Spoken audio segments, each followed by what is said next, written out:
welcome to today's Brennan Center for Justice event, co-presented with the NYU John Bradamus Center. For those joining us for the first time, the Brennan Center is a nonpartisan law and policy institute that works to repair, revitalize, and defend our systems of democracy and justice so that they work for all Americans. My name is Kenji Yoshino. I'm the Chief Justice Earl Warren Professor of Constitutional Law here at NYU School of Law, and I've been a proud board member for about a decade now of the Brennan Center for Justice. And now let's turn to the subject for the afternoon. The Supreme Court is currently mired in controversy.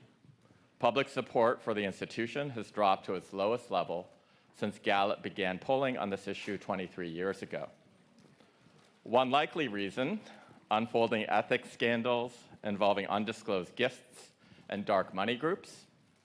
Another candidate for that decline in legitimacy: precedent-bending rulings from the court's conservative supermajority in cases on abortion rights, guns, and most recently, affirmative action.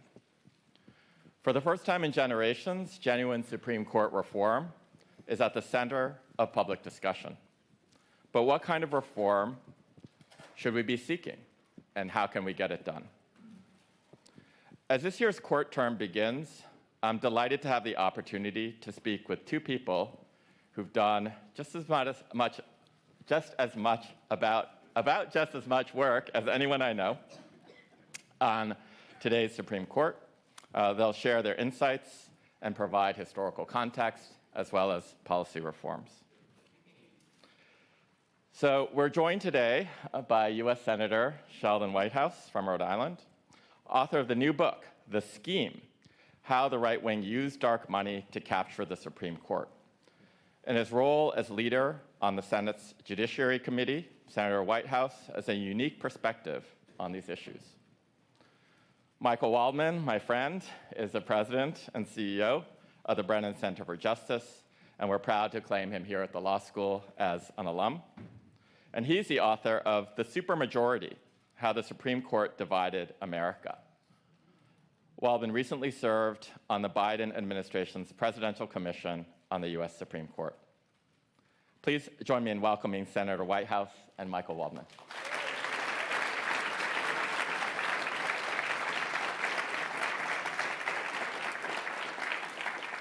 All right. So, Senator Whitehouse, in your book, The Scheme, you engage in a detailed analysis of the right's money trail to control the Supreme Court. Can you explain for our audience what you discovered? Yeah, I think the two notions that you have to bear in mind to get a good overview of what happened, one is regulatory capture, also called agency capture, which is, I'm sure, has a very robust literature in the NYU Law School libraries. It's a very significant economics doctrine. It's a very significant administrative law doctrine. It's a constitutional doctrine. And for many years, what you think of with regulatory capture is the railroad barons who saw to it that the Railroad Commission that set their railroads' rates was all their cronies and stooges and friends, and thus the Railroad Commission was captured by the railroad barons.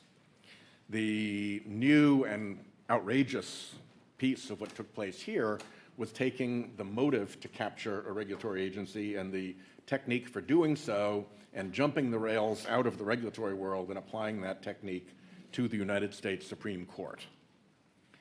The second notion I think you have to understand is covert operations that very often intelligence agencies do in other countries in order to disrupt the orderly society, apply outside influence, and try to manipulate things. This used the techniques of covert operations, but in and against their own country. So they kept it very, very secret. And it takes a little bit of digging to look through the dozens of phony front groups that participated in this. And thankfully, we have people like Lisa Graves at the Center for Media and Democracy and the authors at the Washington Post and heroes like Jane Mayer who look into all of this stuff, so we've got a better idea of it. But that is the basic background, that some very big special interests who are very angry and disappointed by their failure to operate successfully in the open democratic world went dark, ran a covert operation, and used basically the techniques of agency capture to own and control the Supreme Court. And then one after another, we've seen the deliverables delivered. And of course, relevant to today, those same billionaires who are behind these same phony front groups are also deeply enmeshed in these immediate controversies over the disgraceful emoluments that the certain justices are secretly receiving. So as a follow-up to that, tendentious question for you. So if this decades-long strategy didn't break any laws, does it still affect the legitimacy of the court, and why? First of all, it may very well have broken laws, so let's not concede that point, but assume, for the sake of argument, that they didn't break any laws in doing this. It dramatically affects the legitimacy of the court because the court stands on public confidence that it is, in fact, a court, and that does, in fact, adhere to principles of justice that are long standing. And when you see the kind of record that this court has, and when you see the surround of dark money influence around that record, it's very hard to make the argument successfully that this is now a legitimate court that is following traditional judicial principles. And years ago, I wrote an article that laid out the track record in the 5-4, this was before 6-3. When it was 5-4, I looked at the 5-4 decisions that were partisan and in which there was a very clear right-wing donor interest involved. And there were like 6 dozen cases. And in every single one, the right-wing donor interest won. And very often, despite precedent and despite standing issues and despite other impediments. So the court has been the agent of its own reputational destruction, and that's an unfortunate fact that we have to face. Michael, one of the reasons why this pairing today between you and the senator is so powerful is that the senator just talked about how the deliverables have now been delivered. This I take to be the subject of your most recent and terrific book, The Supermajority, How the Supreme Court Divided America. So that book pulls no punches in analyzing the new right-wing majority. What kind of Supreme Court did all this dark money buy? And what in particular is so unusual about the current Supreme Court? Thank you. Yes, this book focuses in particular on the first full year of this 6-vote supermajority of very conservative justices largely moving in lockstep and acting very aggressively to change the reading of the Constitution, to change the court, and thus change the country. In the last 3 days of that term, in other words, in June of 2022, there were 3 massively significant cases.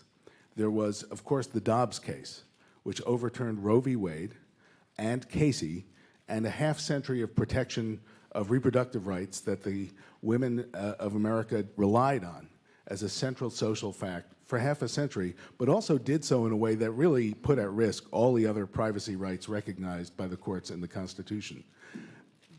Most folks know about that case. The day before was a case called Bruin, which was by far the most sweeping and I would say most radical Second Amendment case in the country's history, which said, in effect, that you cannot consider current public safety needs in deciding whether gun law violates the Second Amendment. Only history and tradition. In effect, what were the laws in the colonial era? And the third day, which in a sense points toward the future of the court, was a case that got less attention, that was arcane, but West Virginia versus EPA, which was a climate change case, and what was significant about it was it marked the start of a long-term drive to use the Constitution and the courts to restrict government's ability to act, to protect the environment, protect public safety, and so on, a long hoped-for goal of the folks who fought so hard to get this court in place. 3 days. Crammed into those 3 days, decades of social change. And when you say, oh, guns, abortion, the interests of the fossil fuel industry, and then a year later, affirmative action, does that sound like a court? Or does that sound like a political caucus of a political party? It is a new role for the court in this era, and it is having a convulsive impact in many ways on the country. And I would argue, in the book talks about the historical pedigree of this, fostering a significant, growing, and important backlash against the court, which will be a major part of our politics going forward. Thank you. So, Senator, some may argue that both sides spend money, right, on getting the Supreme Court of their dreams. How is it different this time around? Well, not necessarily this time around, because the billionaire effort to capture the court goes back decades. It begins with Powell's memo in the months before he joined the Supreme Court, and then it goes through an enormous amount of effort, the creation of dozens of front groups. We've looked at it. The Washington Post first said it was a $250 million operation, then continued research took it up to a $450 million operation, then continued research took it up to a $600 million operation. There is a lot of money behind all of this, and it has a motive, it has a plan, it has the same actors. Our cat herd of interests on the Democratic side simply have no comparison to this organized and orchestrated campaign. And to go back to one of Michael's cases, that West Virginia case, that case brought into the Constitution an entirely new doctrine, which the court called the major questions doctrine. And if you looked at the lead and the concurring opinions in that case, they both said, this is a major questions doctrine case, as if there was such a thing. Those words had never been used by the Supreme Court before, and they pretended that this had always been there. But if you look back, you then see these dark money funded sort of think tank and academic areas where a notion like the major questions doctrine is planted, fertilized, propagated, and then pushed out from the little greenhouse out into the regular world, and then these judges pick it up. So that case is not only a very dangerous example of court interference in America's ability to govern itself and protect itself from pollution, but it also ties into this very long-standing dark money scheme that has multiple components to it, one of which is doctrine creation. So why would there be that asymmetry? I mean, granting that this is not this time around, but decades in the making, why is there an asymmetry between how much Republicans are willing to mobilize in this way vis-a-vis Democrats? I think it has a lot to do with the defeats that the far right suffered over many years. First of all, the 60s and the early 70s and the women's movement and the environmental movement and the anti-war movement and all of that created a lot of disruption that very traditional people didn't much appreciate and got nervous about, hence the Powell memo. How do we push back and restore corporate power? And then you had, we're going to solve this, we're going to get Bork onto the Supreme Court. Boom, that blows to smithereens. We're going to solve this, we're going to get Reagan to undo the regulatory and Medicare Social Security structure. And Stockman ended up having to be taken to the woodshed, and the whole thing collapsed. One of the Koch brothers actually ran for vice president on the Libertarian ticket and got like 1.8% of the vote, another humiliation. So over and over again, they tried to use the democratic process to get done things that they wanted to do. And when it failed, they realized that another technique was required. And so again, they went deep, they went dark, they went long. They built this enormous apparatus, and the goal was to create a court that was not responsive to the public, could not be voted out of office, and would do basically whatever it was told, however unpopular. So they had a very powerful motive, I think founded in a lot of grievance and defeat in the regular public sphere. Thank you. So Michael, this is a version of the same question. Like only a few years ago in 2015, many on the left celebrated the Obergefell versus Hodges decision, which made same-sex marriage the law of the land. Why do you view the court's recent rightward shift as something that requires fundamental institutional reform rather than something that is a natural oscillation that has characterized the Supreme Court since its founding? So Obergefell was a really, of course, significant and very welcome decision. It was also very unusual in this modern era, in being a time where this court, or the court in recent decades, protected rights and equality in a way that was at all forward-leaning. It was more akin to some of the earlier rulings. And what was interesting about Obergefell, and in fact, and you of course have written about this, both the strategists behind that litigation and even the justices understood it was important for the country to move before the court did. The decision was actually delayed a few years while more and more state legislatures began, in a democratic way, or voters, to embrace and endorse marriage equality. The country, in effect, had ratified it before the court did. And now it is an understood right for everybody, but it's a very unusual. It's very unusual in this moment. When I looked at the history of the country, by and large, it goes to the question of why does the court have power at all? The part of the Constitution that deals with the U.S. Supreme Court is only 10% as long as the parts dealing with Congress and the presidency.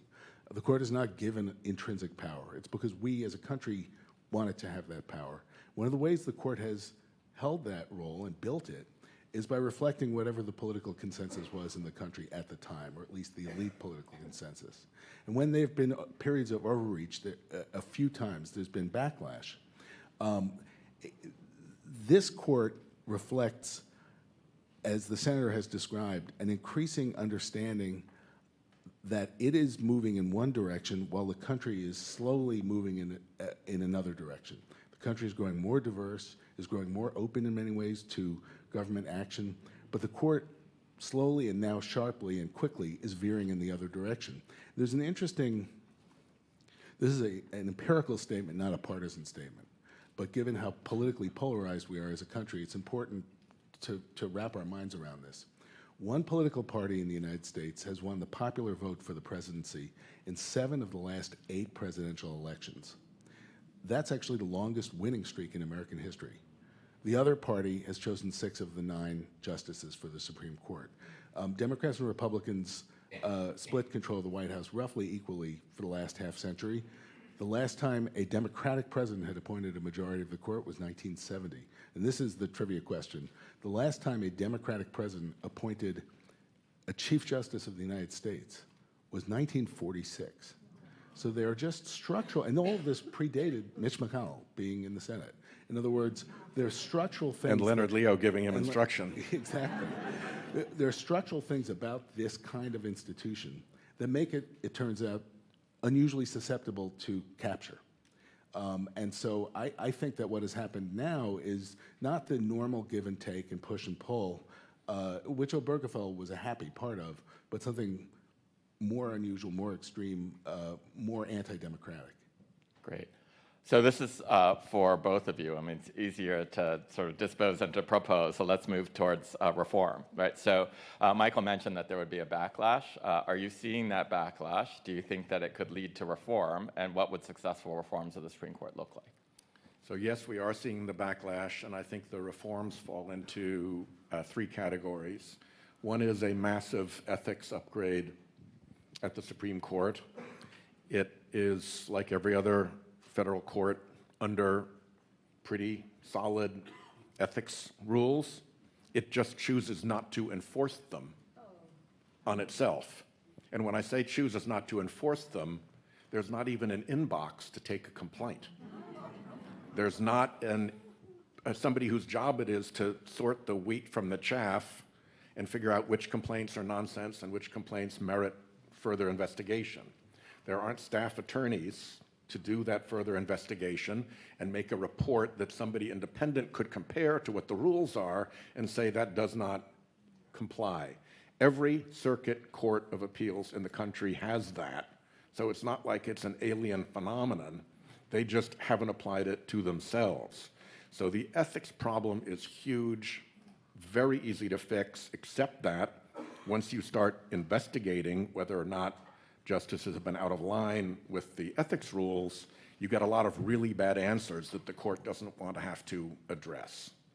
The second thing you've got to do is you've got to look at the body of law that has been established and figure out like what went wrong. And I think this is where NYU School of Law and the Brennan Center and academic enterprise can be very useful. I think you can trace all of the worst decisions of the United States Supreme Court back to fake fact-finding, which raises two issues. One, appellate courts, and particularly the Supreme Court, aren't supposed to do fact-finding at all. And they're certainly not supposed to do fake fact-finding.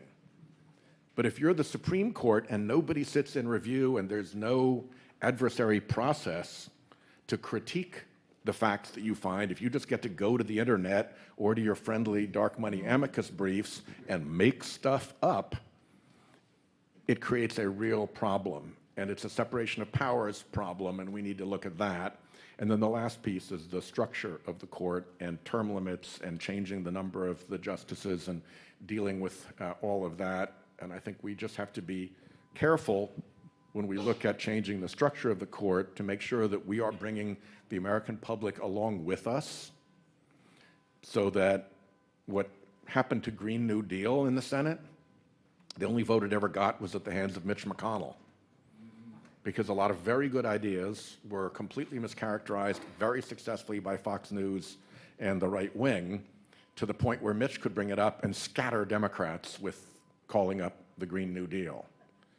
And we don't want pack the court to become the new Green New Deal. We have to make sure, in the same way that a lawyer goes into court and before they ask for extraordinary relief, they make their case, we have to make sure we have made our case to our judge, the American public, as we push for reforms like that. We cannot get ahead of our skis and fall into the pit of being out-narratived by the right, which they are really good at it, so you've got to be very careful about that. I emphatically agree with what the senator said, and especially that last point. Abraham Lincoln said it so well at another time of constitutional change. He said, public sentiment is everything. With public sentiment, anything is possible.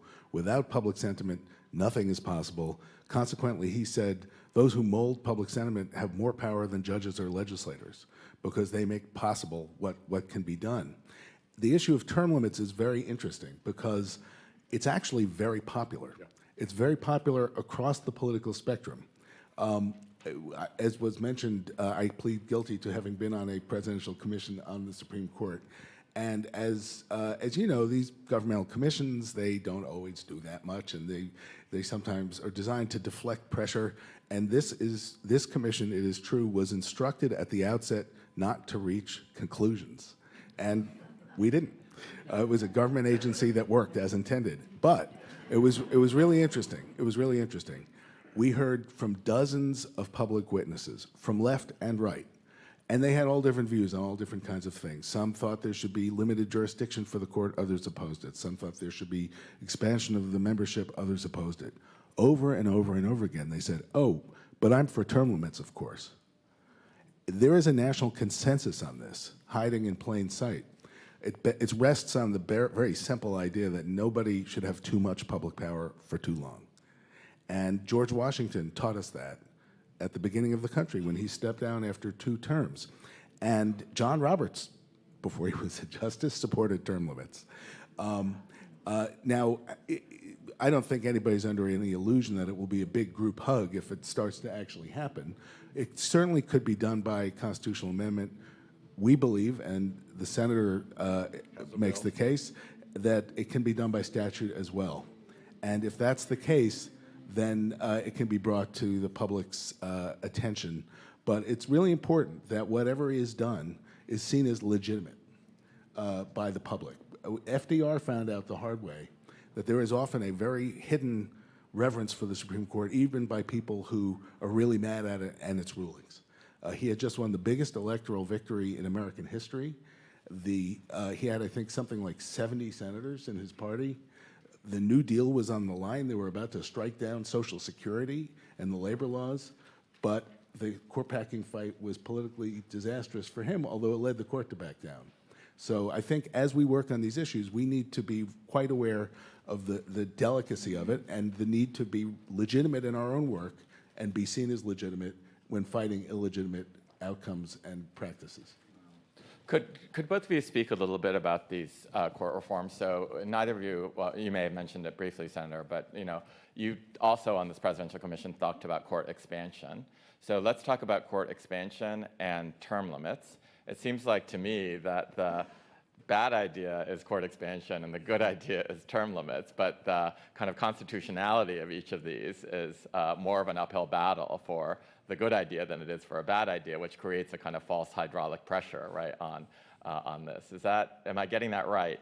Could you comment on that, Michael, and then Senator?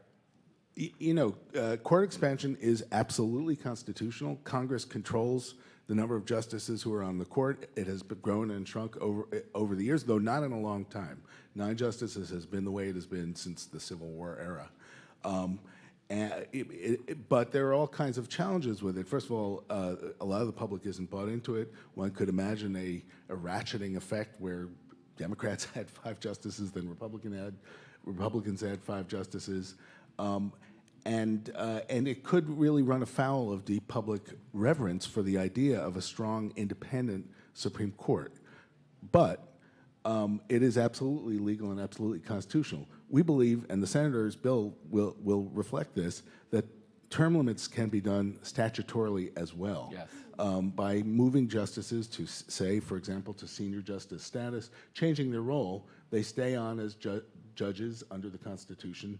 And I think that is a bit of a conceptual breakthrough because it doesn't require a constitutional amendment alone to do it.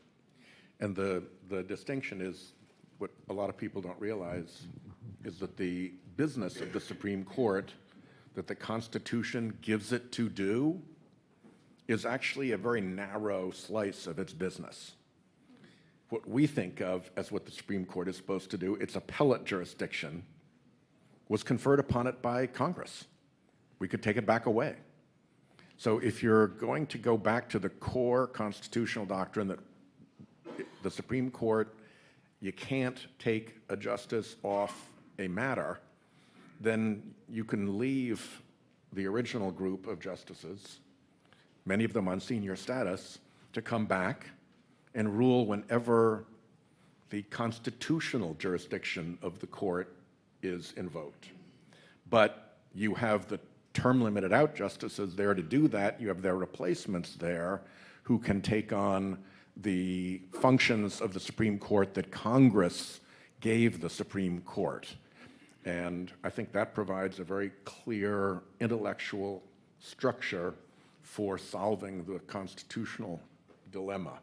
That's so interesting. So just by way of background, the con law professor in me feels it incumbent to just here we are land the talking plane about it. here. We got the professor No. here. I just feel like I need to give some Did sort we of pass the background exam or not? context. So what we're talking about is that Article 3 of the Constitution says that Article 3 judges serve during good behavior and have life tenure, right? So that's the impediment to the, you can put term limits on the justices because they would bristle and say, well, Article 3, you're free, right? Like, I have life tenure. So this is a really ingenious answer to that, which is to say there's a distinction also in the Constitution between original and appellate jurisdiction.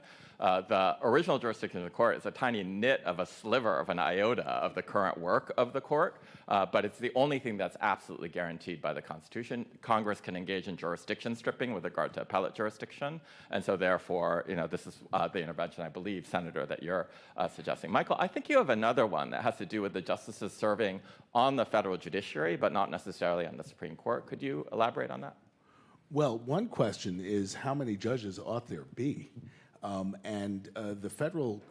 lower courts have not expanded in quite a few years, even as the country has grown about 100 million people.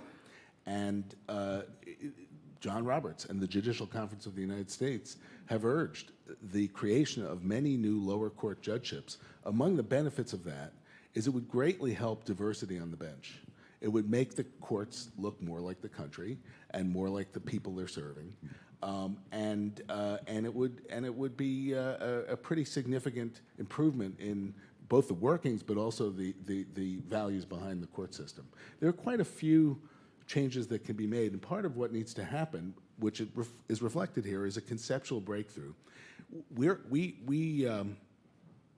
Especially people who are liberal, who are progressive, who grew up bathed in the glow of reverence for the Supreme Court and for the Warren Court, who your professorship is named after, and the Brennan Center, of course, is named after Justice Brennan, who was a leader of the Warren Court. There's been a reluctance to think about the court as a political and governmental institution. And part of what we argue is, they're government officials with lifetime appointments, but they're government officials. They wear robes, but they're not wizards. And we need to see them as a governmental body that needs accountability sometimes and can make wrong moves sometimes. And if we have that breakthrough, and conservatives understood this for decades, then that opens up so many other possibilities. Yeah, that's wonderful. The thought that I would love to take both of your temperature on, because I thought both of you were going to go here, but tell me if I am getting this wrong.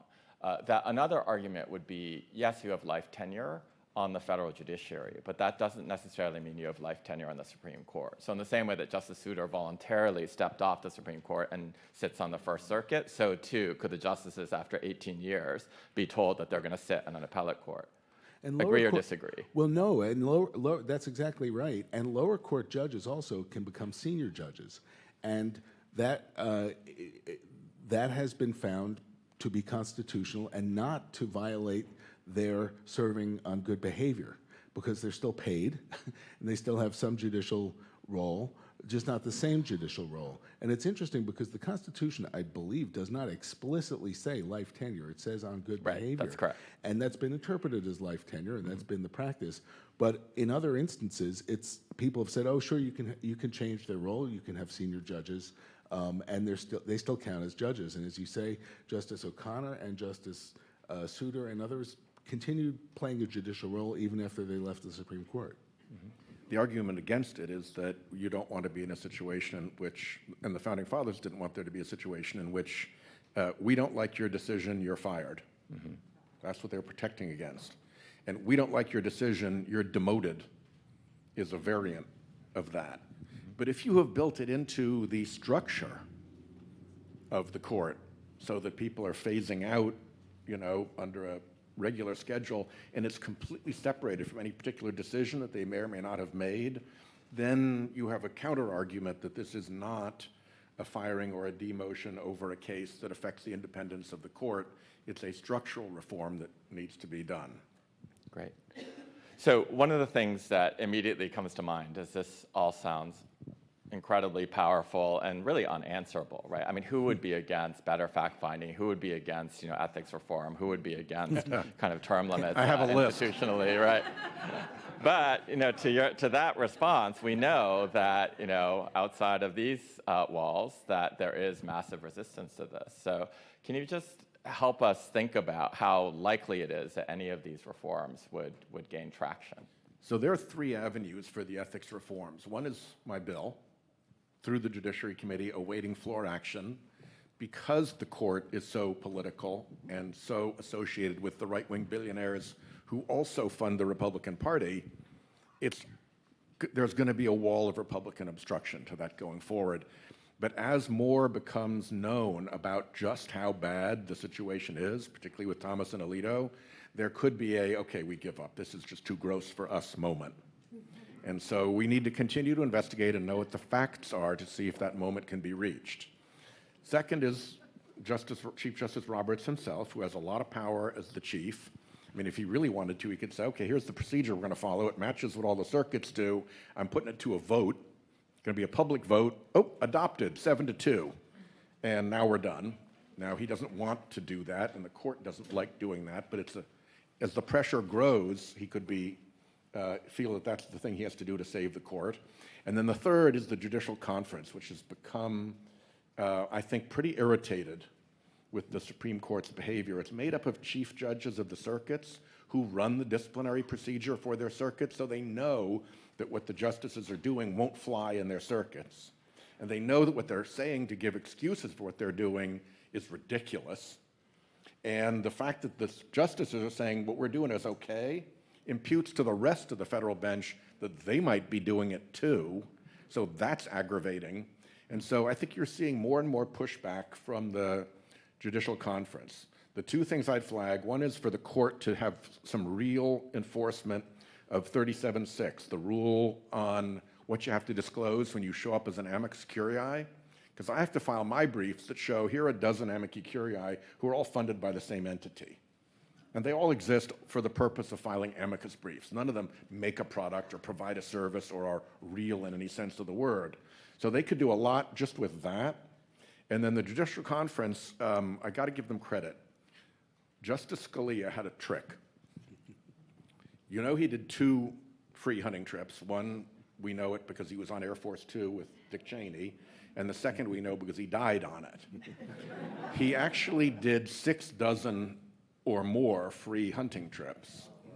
And the trick was that he would find somebody to find the owner of the hunting lodge or hunting retreat or estate or club or whatever, and he would ask his intermediary to ask the owner to invite him.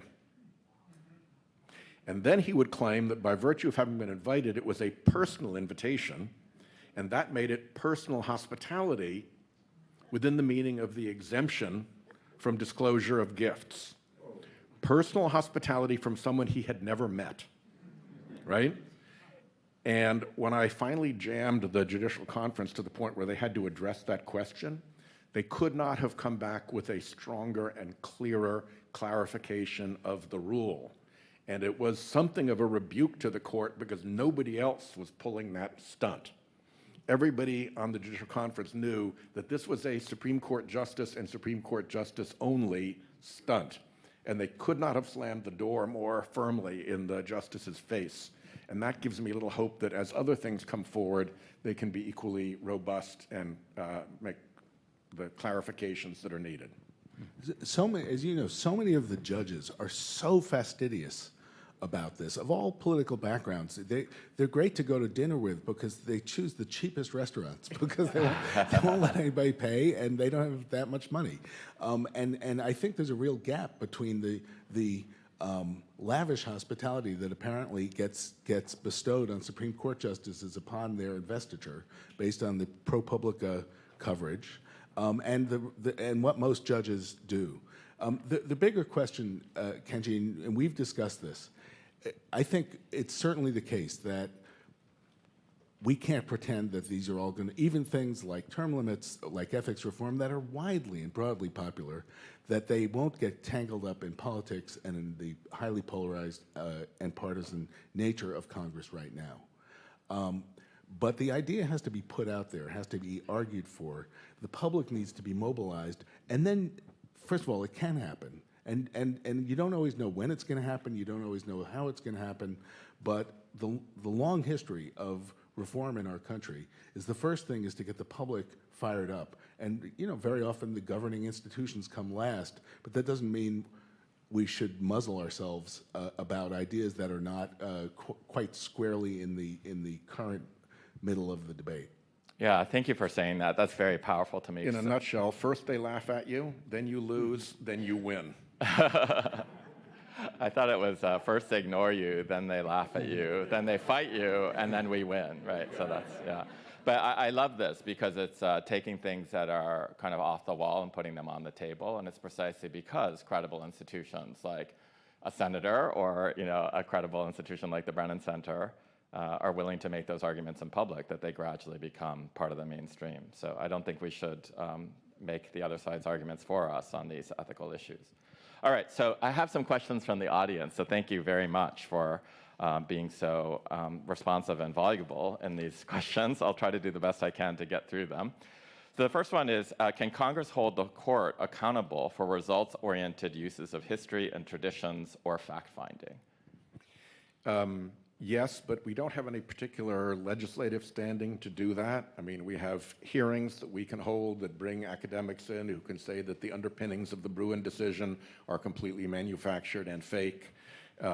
We can give attention to academic work that explores the fake fact-finding problem and its role in constitutional separation of powers. We can provide kind of our own bully pulpit, but there's no real direct role. And in fact, when the court is acting in its adjudicative capacity, we have a particularly weak argument to try to interfere.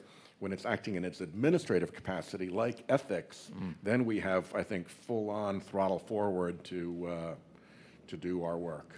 And one way I think that lawmakers can have an impact is through the nominations process itself, both in insisting on what kinds of nominees get put forward, but even in the confirmation hearings.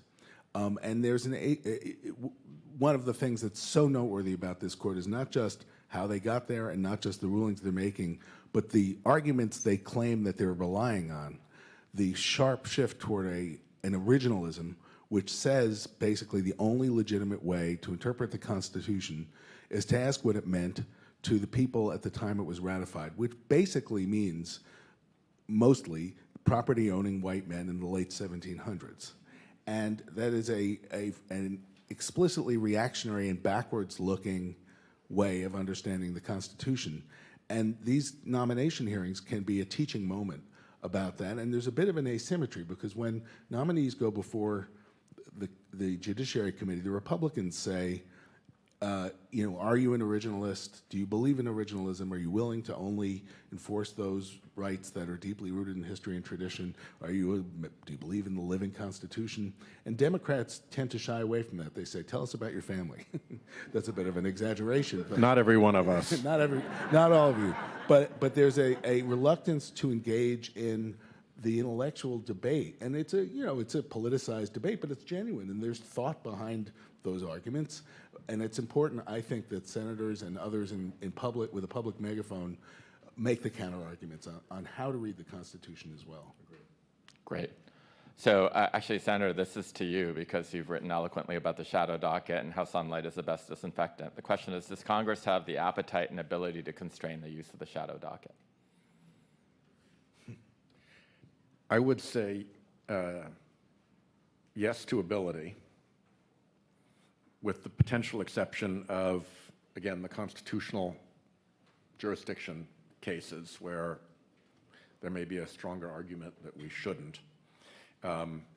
Basically, every due process argument counsels in favor of restricting the shadow docket to a very narrow group of emergencies and not allowing it to be turned into a tool for the conservative judges to do whatever they want without proper briefing and adversary process. So I would say yes. Whether we have the appetite or not has a lot to do with the underlying problem that a court that has become wildly partisan and in tow to right-wing billionaire special interests and all of their front groups, that same power structure also supports Mitch McConnell's super PACs and the whole Republican political establishment. So to create a wedge between the Republican political establishment and the court that dark money built is a difficult proposition, and it's going to take, I think, more fact-finding to really explore and expose what has happened there before that wedge can be effectively opened. If I could just add, and Senator Whitehouse has written about this and spoken about this so well, the seriousness of the political machine at work here. People don't realize that the Citizens United case was argued by the General Counsel of the National Right to Life Committee. There was they understood the confluence of interests there in opening up the spigot of money in politics, even though it was not directly at issue around abortion rights. And if you look at one of the unheralded decisions of this court, the Bonta decision, that case sat on the Supreme Court docket for a long, long time until they got a sixth justice. So there would be no question of anybody waffling or wobbling. And then they took it up 2 days after the January 6th riot when everybody was completely focused elsewhere. And at the cert stage, we count at least 50 phony front groups that came in filing amicus briefs to these justices saying, you've got to take the case. And what was the case? The case was that a state protecting its citizens from fraud can't find out from a 501c3 who its big donors are. And if you look at how politics works, a 501c3 twinned to a matching 501c4 with the same offices, the same board, the same donors, the same staff, all overlapping, a corporate veil you could pierce with a banana. That is the current best technology of political influence. And guess who the plaintiff, the petitioner was in the Bonta case? Americans for Prosperity Foundation, which is the 501c3 associated with the Koch brothers' prime political battleship, Americans for Prosperity. And the fact that the court just overlooked all of those machinations and all of those commonalities and didn't take any but a wrong signal out of 50 front groups, dark money funded front groups, showing up at the cert stage. I mean, if you watch the court closely, that was a very, very peculiar set of circumstances. And guess what it ended up with? It ended up with at least a foothold for there being a constitutional right to dark money in politics. So the next question is, if the court overturns, and I think this is to you, Michael, at least in the first instance, overturns Chevron, or a new administration moves to dismantle the administrative state, how can Congress respond? I say to you, because one of the things I really appreciated about your book is that one of the three big cases was kind of, I think, counterintuitive for the general reader, right, which is the administrative state case. It's not just abortion and gun rights. So Right. please enlighten us. And this will get less attention. It is more arcane and deeply significant for the nature of environmental protection, worker protection, and everything else. And the Chevron case, for those of you who don't know, was a case that said that when Congress had ambiguous language in a statute, that expert administrative agencies could interpret it, relying on their expertise, and that judges would not second guess it. And it's an interesting case. It used to be a very significant favorite of Justice Scalia, but it's been a long time a target for businesses and conservatives trying to overturn it to give more power to the judges.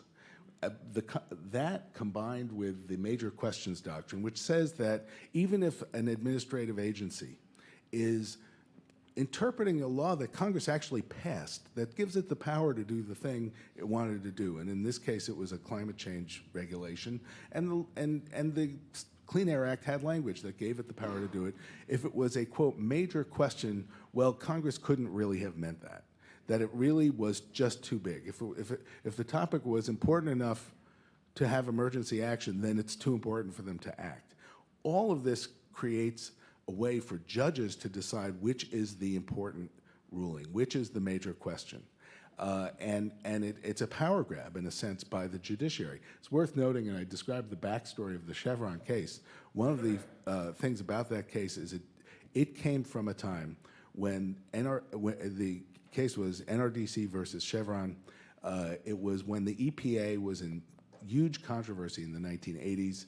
The head of the EPA was the second highest ranking woman in the Reagan administration.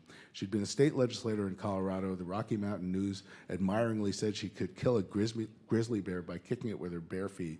And she came in and fired a lot of the staff, brought polluters in to run everything, and it became massively scandalous, and she was ultimately forced to resign in a scandal. And the case was originally named after her. It was NRDC versus Gorsuch. It was Neil Gorsuch's mother, Ann Gorsuch, and he's actually, in her memoir, teenage Neil Gorsuch is sort of a stock character saying things like, "Mom, you taught me not to be a quitter. Why are you being a quitter? And why are you letting these liberals drive you out of town?" And this is actually a family crusade because he's the most serious proponent of restricting the regulatory state, I think, in the whole court. It's the same thing his mother tried to do, but now he's doing it in this way. What can Congress do? So much of this is about statutory interpretation. Congress can make perfectly clear that it intends a broad grant of authority to these agencies, although it really already has. And here's an example where this can really upend government and how it's built a modern country. We're all talking about AI and the risks of AI and how to regulate AI, and Congress is looking at it. And among the proposals people have made is, well, Congress doesn't have the ability to keep up with this, and the agents, the scientific agencies have been dismantled. Maybe there ought to be a regulatory body that can keep up with this? Well, it will be a broad grant of authority to that regulatory body, which would run afoul potentially of a major questions doctrine. Congress cannot regulate to the comma what's going to happen with AI, yet the Supreme Court may insist that that happens out of its own, I would argue, misreading of the constitutional structure. Senator, would you like to weigh in on this? Only that it has the so-called non-delegation doctrine to push back if we try to be really clear that we really meant to give robust regulatory authority to this regulatory agency. They could say, yep, we get it loud and clear what you said. There's no doubt what you wanted, but you're delegating too much. You've just got to do more of this yourselves, and that's the end of the story. So they have a tool to push back. Right. The phoniest thing in all of this is the notion that these are unaccountable regulatory agencies. They love saying that. They are more accountable than you can imagine. First of all, they're led by people who are appointed by the president. And if they screw up, they have to be fired. Ann Gorsuch, right?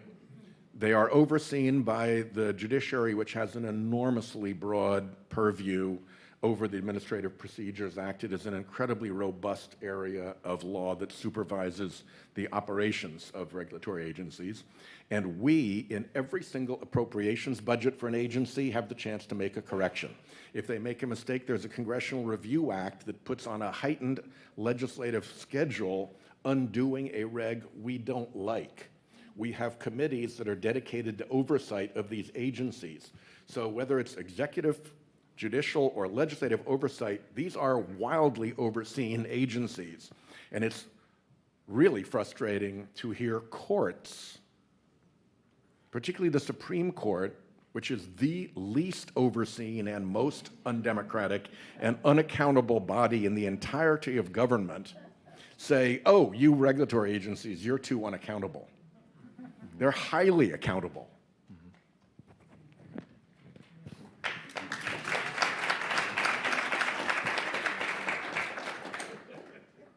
I think we're going to close the audience questions with this one.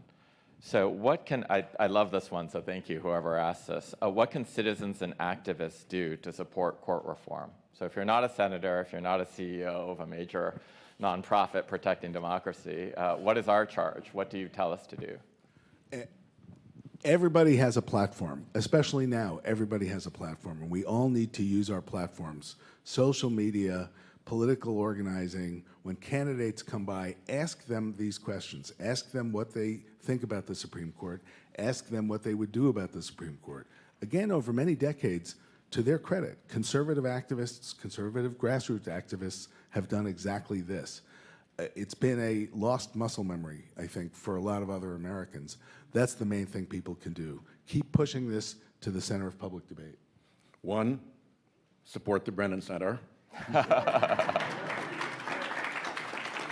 Thank you. Two, I think everybody in this room probably has one or two groups, maybe even more, that they participate in and support because they care about the issue on which that group advocates.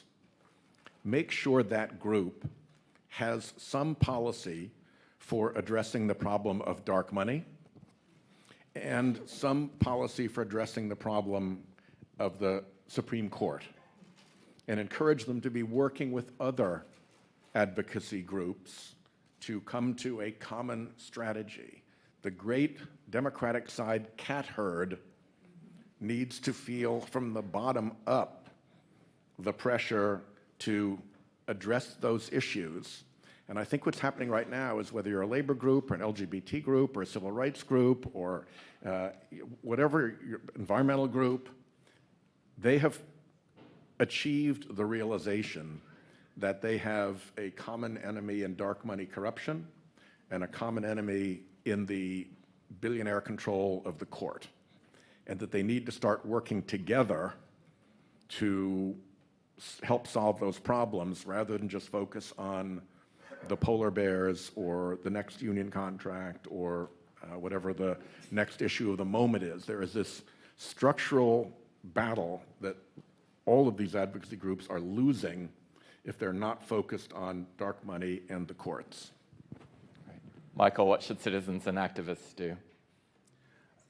I think that understanding that how the decisions get made affect the decisions and affect your lives. Democratic political consultants, Democratic Party political consultants, for years have whispered to their clients, oh, nobody cares. This is inside baseball, it's arcane, it's not a kitchen table issue. It emphatically is a kitchen table issue. And people who fought over decades to get the court the way it is understood that. The NRA understood that in making the most audacious claim of all, which was to change how the Second Amendment was interpreted and say it really means an individual right. Social change, political change, constitutional change is possible, but the most significant constitutional change comes in the court of public opinion. Thank you so much for that. So I want to conclude our program by thanking you, Senator Whitehouse, and thanking you, Michael Waldman.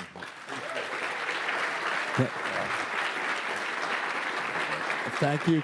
And if I could add also, thank you to Diane Wachtel and the New Press, who sponsored this with us and published the Senator's wonderful book. Thank you. And before you go, just a couple of more kind of thoughts, kind of housekeeping details. First of all, I would be remiss if I didn't also thank our wonderful co-sponsor and partner, NYU's John Bradamus Center.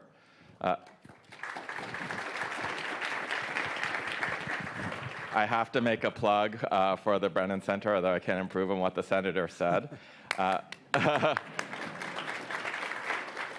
You can stay up to date on the center's doings by subscribing to our future events and also by going to brennancenter.org, right, to get our newsletter for further insights and updates. Thank you all so much. We're adjourned.